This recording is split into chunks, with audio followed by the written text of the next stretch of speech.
দর্শক, প্রধান উপদেষ্টার বাসভবন যমুনায় এই মুহূর্তে কথা বলছেন নাহিদ ইসলাম। আমরা সরাসরি সেখানে চলে যাচ্ছি।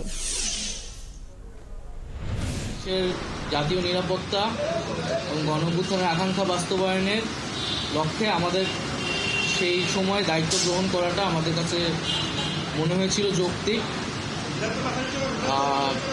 গত সাড়ে ছয় মাসের প্রেক্ষিতে সরকার কাজ করছে, হয়তো আমরা আশানুরূপ ফলাফল এখনও পাইনি, কিন্তু আমার কাছে মনে হয়েছে যে সরকারের একটা স্ট্যাবিলিটিতে সরকার এসেছে এবং ব্যক্তিগতভাবে সরকারের বাইরে যে দেশের বর্তমান যে পরিস্থিতি, সেই পরিস্থিতিতে একটি রাজনৈতিক শক্তির উত্থানের জন্য আমার রাজপথে থাকা প্রয়োজন, ছাত্র জনতার কাতারে থাকা প্রয়োজন এবং আমরা যে গণতান্ত্রিক পরিবর্তনের আকাঙ্ক্ষা করি সেই আকাঙ্ক্ষার জন্য এবং আমার যে গণ অভ্যুত্থানে যে ছাত্র জনতা অংশগ্রহণ করেছে সেই শক্তিকে সংহত করতে আমি মনে করেছি যে আমার সরকারের থেকে আমার সরকারের বাইরে রাজপথে আমার ভূমিকা বেশি হবে এবং আমার বাইরে যারা আমাদের সহযোদ্ধা রয়েছেন তারাও এটি চান এবং সেই প্রেক্ষিতে আমি মূলত আজকে পদত্যাগপত্রটা জমা দিয়েছি। গত 6 মাসে আমি আমার জায়গা থেকে চেষ্টা করেছি কাজ করে যাওয়ার। 2টি মন্ত্রণালয়ের বাইরেও অনেক অতিরিক্ত দায়িত্ব আমাদের পালন করতে হয়েছে। আমরা চেষ্টা করেছি এবং মন্ত্রণালয়গুলোতেও আমরা কিছু কাজ করেছি। সেই কাজের ফলাফল হয়তো সামনে জনগণ পাবে। 6 মাস খুবই কম সময়, তারপরও আমি চেষ্টা করেছি আমার কাজ আর ফলাফল সেটা জনগণ মূল্যায়ন করবে।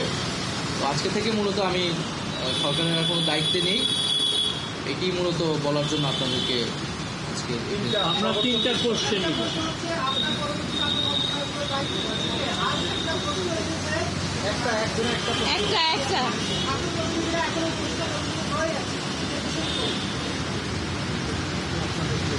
আমার পরে যে দায়িত্ব নিবে এটা আসলে ক্যাবিনেটে পরবর্তীতে এটা ক্যাবিনেট ঠিক করবে, উপদেষ্টা পরিষদই ঠিক করবে। আর আমি আমার জায়গা থেকে মনে করেছি আমার বাইরে প্রয়োজন, বাট এখনও আমাদের গণ অভ্যুত্থানের আকাঙ্ক্ষা তো বাস্তবায়িত হয়নি। বিচার এবং সংস্কারের যে প্রতিশ্রুতি নিয়ে এই সরকার গঠিত হয়েছিল, ছাত্ররা এসেছিল, সেই প্রতিশ্রুতি পূরণে অন্য যে 2 জন রয়েছে তারা মনে করছে তাদের সরকারে এখনও দায়িত্ব রয়েছে, তারা এখনও সরকারের থেকেই জনগণকে সার্ভ করবে। তারা যদি রাজনীতি করার প্রয়োজন বোধ করে তারা তখন হয়তো সরকার ছেড়ে দেবে।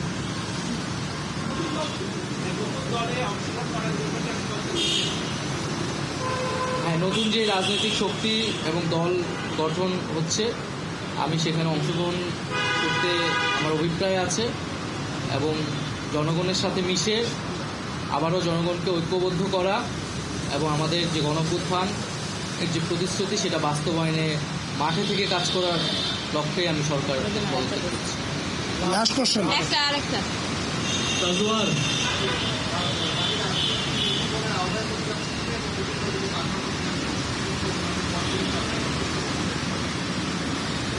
এটার জন্য আপনাদের দলটির যেদিন ঘোষণা 28 তারিখ সেদিন পর্যন্ত অপেক্ষা করতে হবে, সেদিনই এটা জানা যাবে। নারীদের মধ্যে থেকে একটা কোশ্চেন নিব। নারী কেউ আপনি সাজেদা জি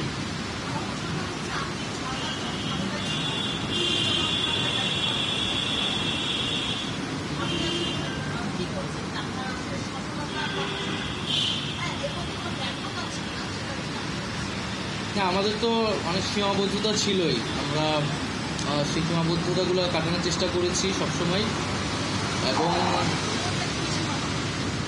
এখানে সীমাবদ্ধতা ছিল, আমলাতান্ত্রিক জটিলতা ছিল। আমরা এসে এই ব্যুরোক্রেসিকে যেভাবে পেয়েছি, এখানে পুলিশ যে তার আত্মবিশ্বাসের ঘাটতি হয়েছে আন্দোলনের পরে এবং একই সাথে এখানে এই জুলাইয়ের যারা গণহত্যাকারী তাদেরকে গ্রেফতারের বিষয়টা, বিচারের বিষয়টা, সেই বিষয়ে আমাদের কিছু সীমাবদ্ধতা থাকা সত্ত্বেও আমরা কাজ করেছি। আমি জনপ্রশাসন কমিটির একটা দায়িত্বে 2 সপ্তাহের মতো ছিলাম।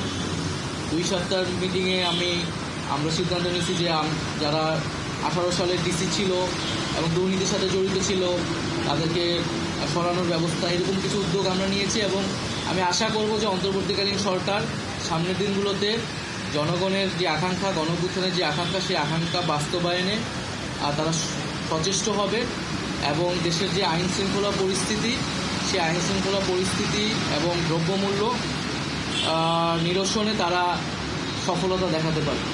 ধন্যবাদ।